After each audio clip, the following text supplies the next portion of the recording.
Yeah, thank you for doing this because I'm obviously trying to get this whole platform and this podcast going. And I think what's important is meeting with as many people as possible.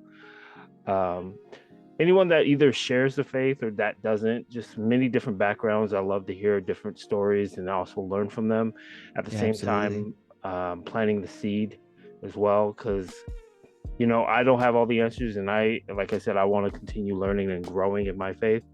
And Absolutely. it's just good to understand where people come from and what their perspective is. Awesome. Yeah, no, I love that. For me, it's always been, when I have people in the, like, especially like a faith-based discussion, I want to hear like the journey that you're on, and not necessarily like, I'm not super concerned about what church you go to or, just, but like, tell me about your journey, so. I totally agree. But yeah, I mean, just kick it right off. If actually, what have you been up to? Actually, what is it that you currently do right now? All right, so I am currently in Southern California in Ventura, and I'm working full time as a what's called a technician in the Air National Guard, and that is I do the same job as somebody on active duty would do, but just my pay status is more like a federal civilian. Oh, So I'm doing the same thing I was doing for my active duty Air Force career, and looking into kind of picking up more of what I'm getting into is more, like I said, the voices stuff, and then I currently working to help like small business owners file like for employee retention credit, which is a whole other deal, but it's essentially like it's a payroll tax refund from the IRS, and so we just bring it to small businesses and help them file so they can get money, and it was to incentivize them to hold on to their employees during the pandemic and to help recover from the pandemic. So it's a huge opportunity. It's cool stuff, but just something, one of many, multiple streams of income we're trying to create, just because that's kind of the reality of, I think, where a lot of people are at right now.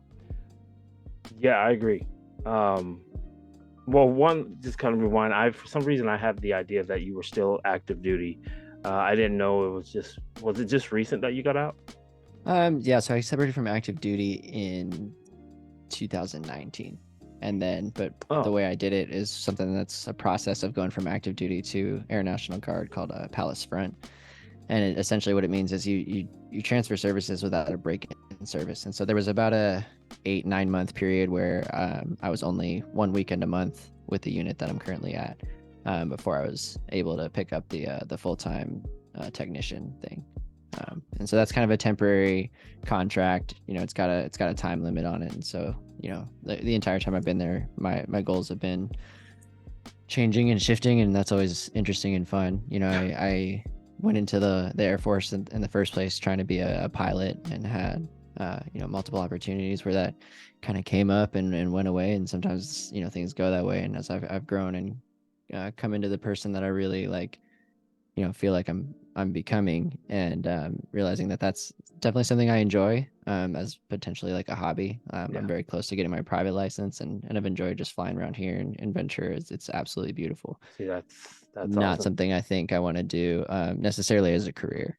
So Right. I mean, who knows? If that door ever opens up, like on the other side. Like, I'm not just saying I would be like totally against it, but I'm definitely not exploring that first or actively pursuing that right now.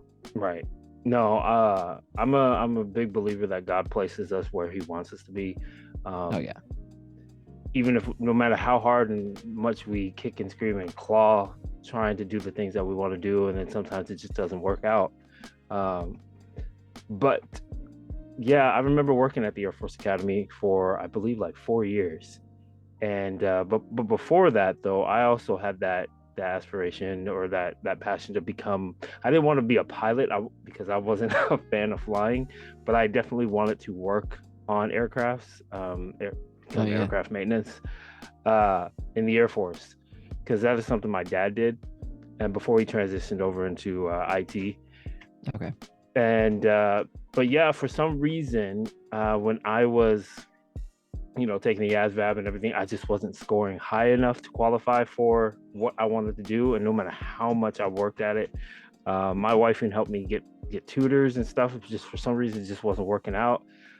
I don't know, but definitely didn't go into that, obviously. And then it definitely led me down to different types of opportunity, career path, and meeting different other people. And now, I mean, ultimately ended up in Japan. So, but yeah, no, more, definitely more. I can completely understand where you come from. Yeah, I mean, I think we followed each other at least from a distance for a pretty long time. And so I've always, had an appreciation for some of the stuff I've seen you do, whether it's like in your direct career or like something entrepreneurial that you're going for. And even with this podcast, like it's, we're always, I think we're rooting for each other in the background, even if we Absolutely. don't get to kid about all the stuff that you've done. Oh shoot, do we have a bit of a Yeah, no, I mean, I'm actually extremely thankful that you and I are still connected. I mean, even when I first met you through our friends, and like I said, I believe God places people in our lives for a reason or season.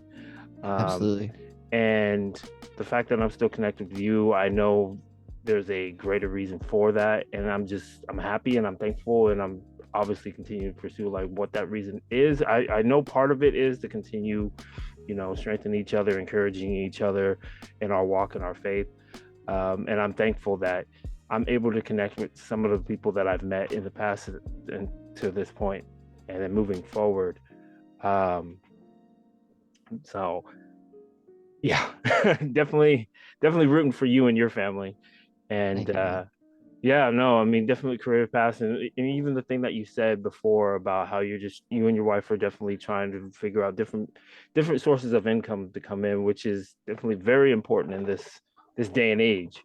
You can't Right. just rely on one thing because it can easily be taken away.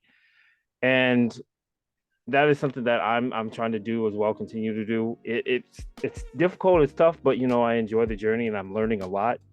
And Absolutely. I'm sure the same is with you. But as you could see, like I started my fitness, and I still have a passion for fitness. But Absolutely. uh, I felt that it wasn't. I was putting a lot of effort into it, and then when I moved here to Japan, I realized that it was starting to turn into something that it shouldn't be. Um, because I've done competitions and whatnot, and I realized that I was more focused on like image, and then it was promoting all kinds of different types of things that I thought I was trying to stay away, but then I realized I'm like, you know what, I definitely want to go into something where it's always on my mind, always on my heart, and that's Christ. And how can I deliver and go out into the world and do that? And I started off with making little short videos for kids, and then it moved in and evolved into this podcast. And then speaking with you, and then what you've invited me to on Facebook, and then just seeing other dads and all of them do that has definitely encouraged me. And now I want to know what your journey is on how, if, well, one, have you always been in the faith? And then two, how's that grown? Absolutely. Yeah, there's so many things we could draw from just the few things that we've brought up so far, but I appreciate that. Yeah. For me, yeah, I mean, I was born and raised Catholic, and was definitely a practicing active Catholic through high school. Went to a private Catholic high school, and then going off and being more independent on my own at the Air Force Academy. Definitely had a season of either not feeling like I wanted to be in church, or at least exploring other churches where I felt like maybe I was being fed, and was never lost the faith, never like walked away from that kind of thing, but got much stronger and grew in my faith a lot due to my relationship with Chloe. She just from the very beginning of our relationship, talked about how much we, need to rely on him, and that he's going to be the anchor of what we're trying to do, and over, our good experiences and our really, really challenging ones, we, learned both, how we hear him differently, how we're influenced by, and when, what things to follow as far as like those signals in your life and those doors that open and close for you. And so I attribute a lot of making my faith stronger to seeing my wife's relationship and watching her her ability with prayer, with words. There are times where she speaks to people and it's like it's prophetic, you know, and she says it's not coming from him. She'll say, you know, it's not coming from me. Like I have like something specific for you, and she'll, you know, send someone a prayer, and, you know, often more of a text, and even if it's just as long as text. And so I'll be sitting at work sometimes, right, and I'll just get this beautiful text that's a reminder of, you know, how much God has us, how close we are to him, and how we know that we're going to keep trying and stay in tune and follow that path. And so it's a huge, you know, pillar of among others, pillars that put us on the path and direction that we're really trying to go. So your wife definitely has that spiritual gift. Yeah, absolutely. It's something phenomenal, and it's something that I hope that she continues to foster and pursue on her part of her journey. And it's a wonderful thing to try to do and support. What would you say is, because I know we all have our spiritual gifts that the Lord blessed us with. Some are speech, some simple as listening. Uh, you know, but what would you feel you that you believe God has blessed you with? I think the first thing that comes to mind is probably just this high level of empathy, and being kind of like highly sensitive in that way. And, you know, at a season, you know, in a season, having that feel, you know, almost like a weakness, or like my emotions would be so big, or my sensitivity to reading people and where they're at, and how they're feeling at all times, and just having that ability to kind of to put myself in someone's shoes, and try to like really be with them. You know, I was always kind of the advice friend, or the person that would be really pretty good at help finding, you know, solutions for some people, and maybe just not so good at following my own advice and my own challenges. Yeah, This is always goes that way, right? yeah, right. I, you know what? I feel like I'm quite similar to you. For some reason, it seems like a lot of people find comfort around me, whatever they're dealing with. They feel like they can open up and then share whatever they're struggling with, or battling through. They feel that confidence that they can share that with me, and then I feel like I can, even with just I don't I don't feel like I give like the perfect advice or anything, but it's just like a sense of comfort that they feel around me, and I've noticed that with a lot of people that I'm around. So I mean, maybe that could be one of the gifts that I feel like the Lord has blessed me with, because I'm not a great speaker, but I'm definitely working on that. But comforter, I feel, is one of them. But yeah, no, man. I pray that the Lord continues to strengthen you and your wife in that, because that is definitely big for a lot of people, especially ones that don't know the Lord, or may have a relationship that just needs someone to talk to. I appreciate that, brother, and just know that I feel the same way. And you know, I wouldn't even, just from where I'm at and what I've learned, I wouldn't even express, you know, I'm not a good speaker out, right? Like, because we're all on that growth mindset path of, and you've obviously been blessed, and I have a passion for, you know, trying to take this forward, and so seeing that, you know, just from what I've seen already and what you've created, I think, you know, you've got plenty of potential to keep going, you know, far with it, and I want to support you in that. So. Thank you. Yeah, I mean, it's all the Lord's doing, not mine at all. I just want Him to use me as an instrument and then speak through me. That's most important. And it's not about trying to be like the number one podcast in my mindset, or trying to be the number one platform out there. It's more so just me effectively sharing the gospel, um, and accurately and lovingly and truthfully. That's most important. It can affect, I could probably go out there and affect at least one person, and that's more than enough. Yeah, I was gonna say, I feel that if you can help at least one person with what you're doing, then it's probably worth it. And Yeah. And so, oh, I'm sorry. no, go on.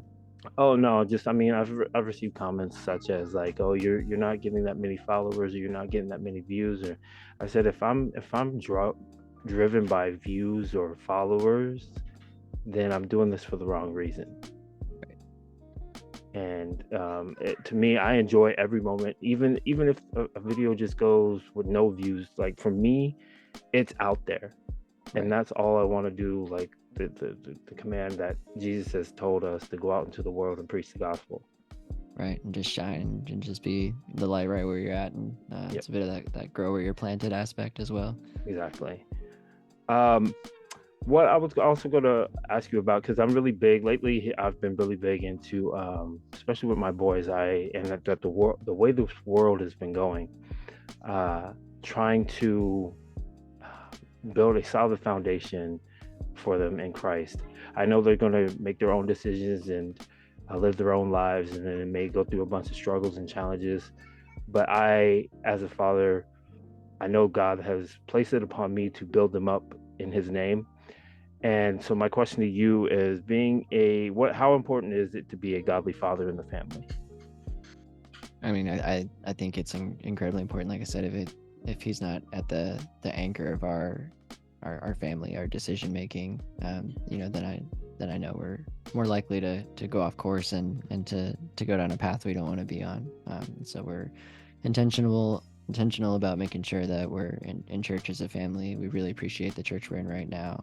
It's non-denominational church in Ventura, and uh, the, Oh, the the stuff they have for youth is pretty great. They have a private school that we are trying to again increase our income to try to like see if that'd be a good option for our boys. If not, maybe even more like homeschooling or something, because we're trying to really go in that direction of having a little bit more freedom to experience more as a family, create more important memories, and live more experience to experience, not knowing what's coming in the future anyway, right, and just to feel like we're not just waking up and doing the same thing every day forever, because I right, think that's the drone that people struggle with. It's harder to watch my kids struggle with school in a way that I didn't, but in beautiful ways of seeing like what our family needs and trying to be in tune with the Lord, and for him to tell us what direction is where we can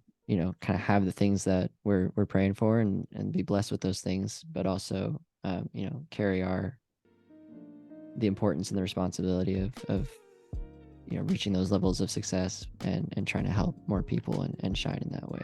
So I never want to be quiet about it. I never want to um I'm sure no one's perfect. I don't, no, even now especially, I don't act in a way every day that just screams I'm Christian, and it's something I need to be working on.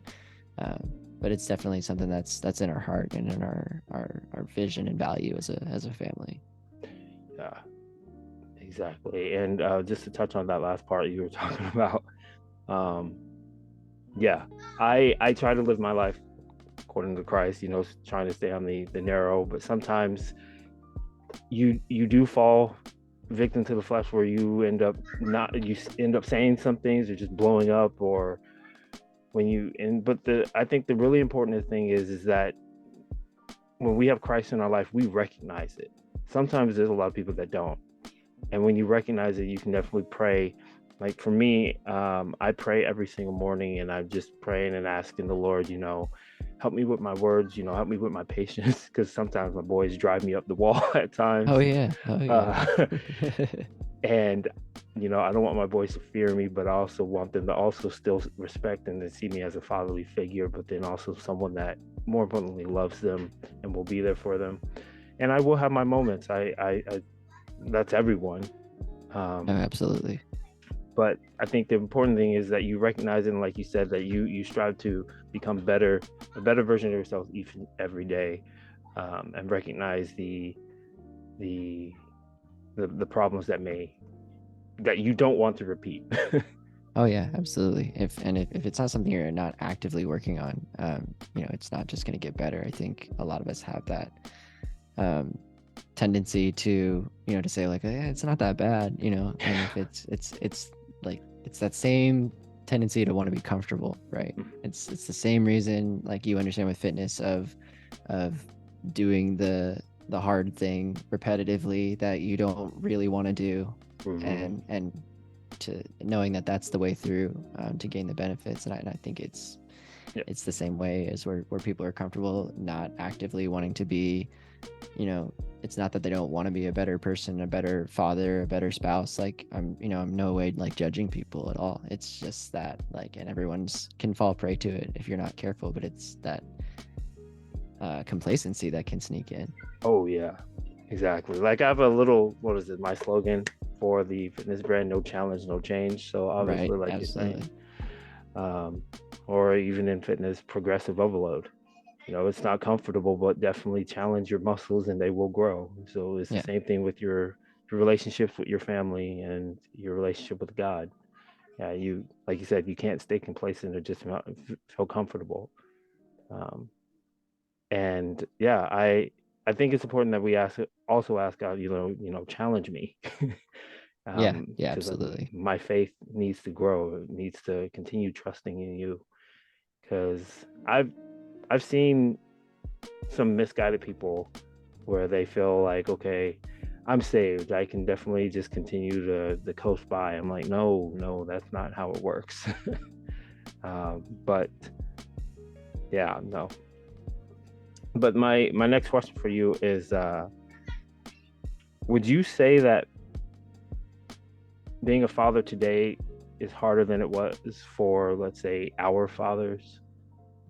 Oh man, I love that question.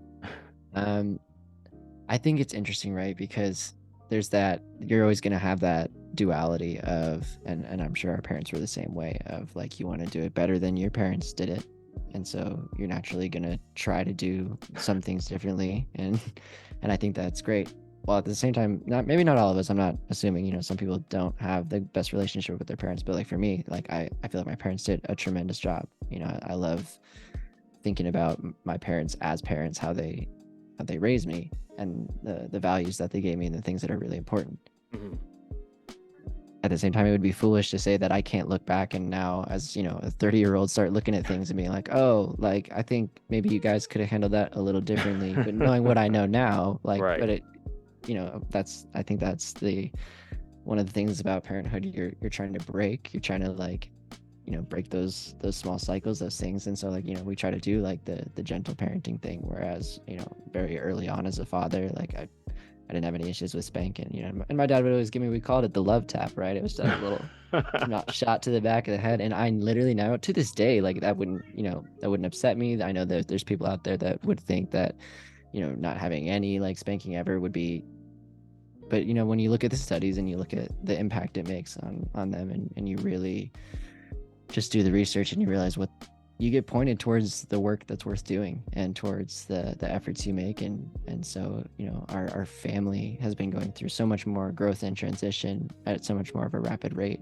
And I attribute that to faith. I attribute that to the direction we're going in, and I really attribute that to the circles that you put yourself in. And I think, as like you and I, like you said, we're both in that same Facebook group, and that's just one of like many, right, like circles that I'm in. The other is the Dad's Edge Alliance. To shout out Larry Hagner's podcast, and it that decision to join that mastermind was something that definitely impacted not just my life, like it absolutely changed my life, and changed the way that I look at being a dad and being a husband, and helped me not only find, because I always had the idea of the person that I wanted to be, but now in ways challenge me daily to keep working on it, to have accountability with a group of people that care about my success in that way and that root for me, and where all of us can share experiences of something we say often is somebody in the alliance is either gone through it, is going through it, or will go through it. And so we share the challenges we have as men and fathers and entrepreneurs and just all sorts of different topics and people. And so I attribute a lot of what I'm finding myself in today to starting with that. All right. Whew. That wasn't the answer I was expecting. That was Kind of went that off was on a an tangent excellent there for answer. sure. That was Thank you. that was excellent answer. I was expecting just like, oh yeah, and they kept it short. But no, I'm thank you for going into because it's very important, and I can definitely see that it weighs on your heart a lot. So yeah. Absolutely. Like it's, and I think for both of us, it's the subject matter of trying to be the best parent you can be, and Mm-hmm. using your resources in your community support that goal. I would hope that's more common, of a goal for people. And if it's not, then it's work worth doing. I've seen so many people change their relationships with their wives and with their kids, or even with their their ex-wives as co-parents, and grow. And it's incredible to be in a circle of people all working on doing things like that.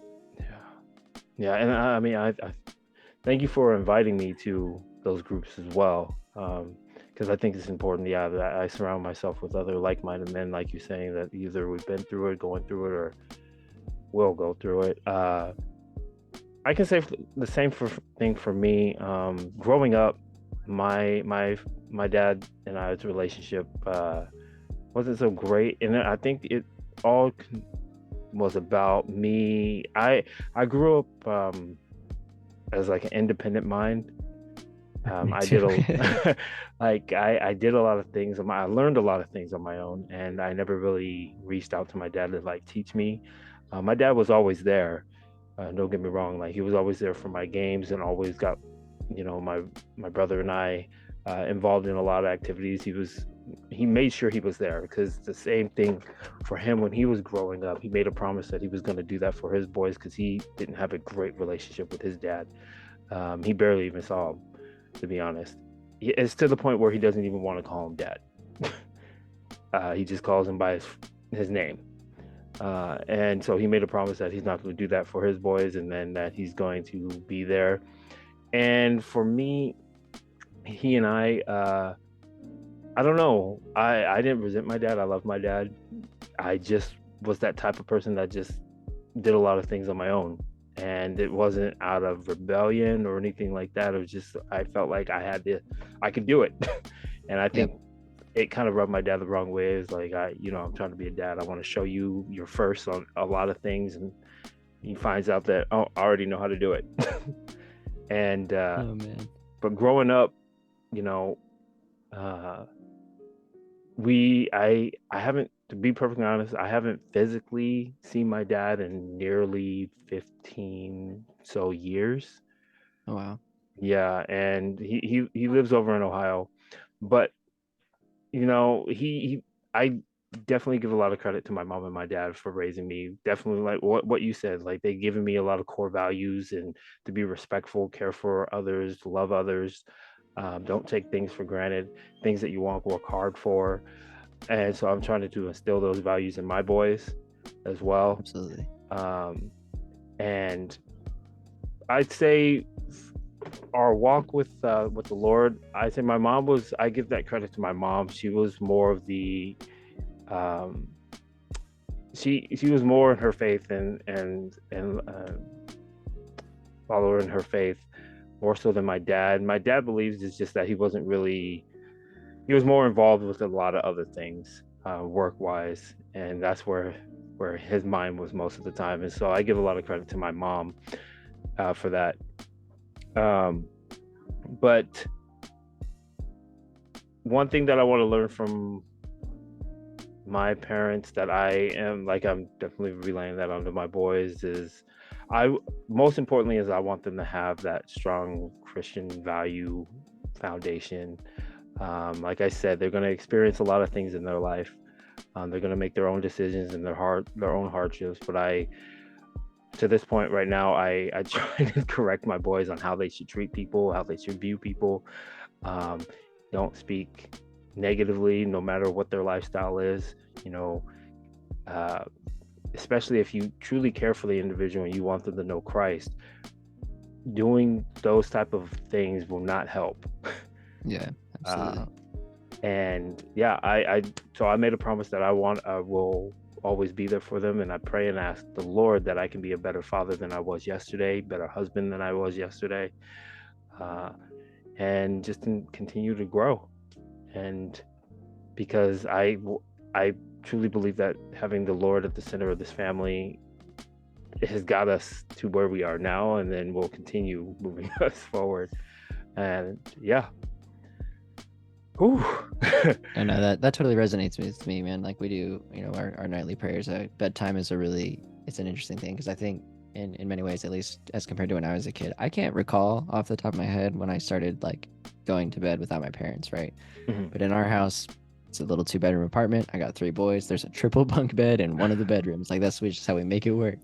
And so bedtime has a bit of a tradition to it where we all go upstairs together. We brush our teeth. We get them tucked in. We say some prayers, and we'll do some sort of like evening meditation, or I'll sing to them, or some combination of those things, just depending on how people are feeling. And where I was going with that is just every night, well, I'll say like a family like group prayer, and then I'll have myself and my boys, or if my wife's with us, all of us will go through and say something individually, and pray around as Wow. a family. And so that tradition for us is probably the thing that's kept us the most prayerful, because we'll drop the dinner time prayer because dinner was chaotic and kids are running around the house, and I'm getting home from work late on multiple days, and so it's just it's a space that we've held, to be consistent in that prayer, and to always ask for, hey, help us be a better version of ourselves tomorrow than we were today, even if it's just 1% different, because we know like what that will yield.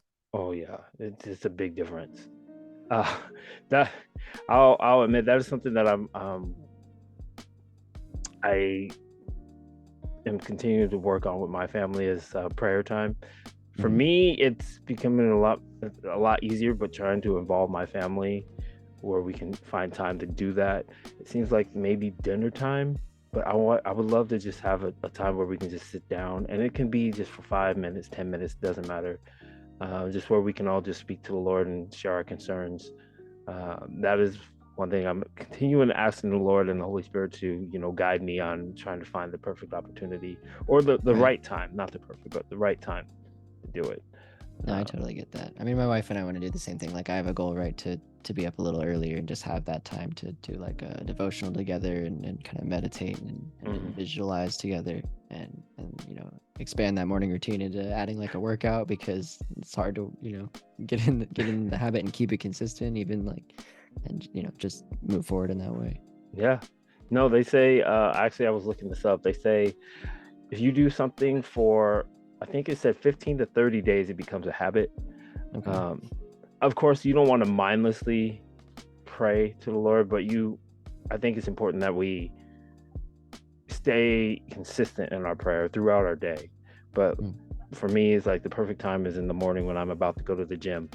It's around 4 o'clock, and it's just quiet, no Mm. distractions, and that's where I'm able to fellowship with God, read the Word, meditate on it, and for about 10-15 minutes, and then I'm out the door.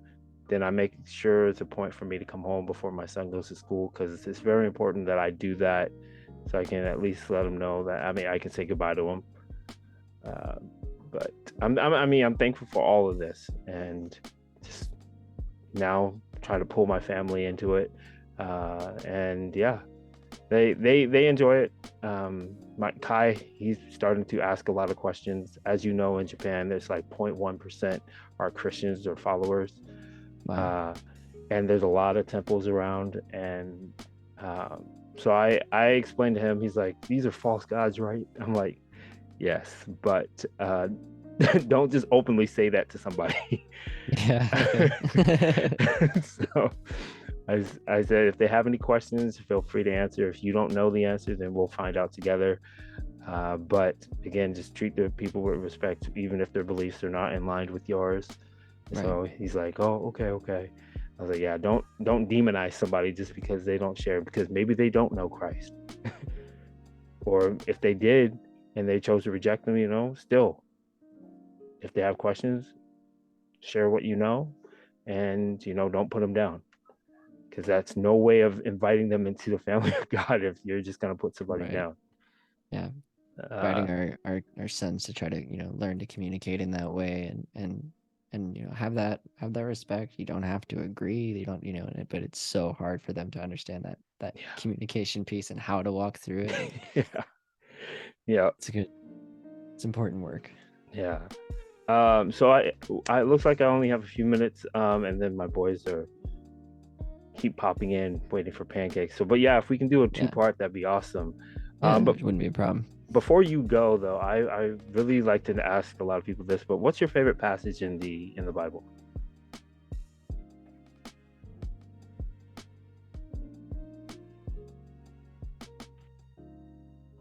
I appreciate that you asked that, because I don't know if I'm at a place where I have, a passage that I regularly lean on to. There's definitely some that I've worn on like a bracelet as a reminder, or one that my parents gave to me, or one that has come to me. Actually, you know what? I will pick one because I happen to have it, and this is the only reason, right? Because it's not always present in my mind. It's hard for me to recall, and I don't memorize Bible verses well, or passages. And Neither that do was I. not much of my like how I was raised in the faith anyway. But so this bookmark I have, I keep it on my desk. I used to keep it in my car. It's always been like somewhere. Well, not always. I was at the beach with Chloe in South Carolina, and I literally just kind of caught that light brown, like rolling in the waves, and went to go see what it was. And it's this leather bookmarks. And my parents at some point sent me a plaque that kind of has the same verse, and so it's come up a lot. But it's, "For I know the plans I have for you, declares the Lord, plans to prosper you and not to harm you, plans to give you hope and a future."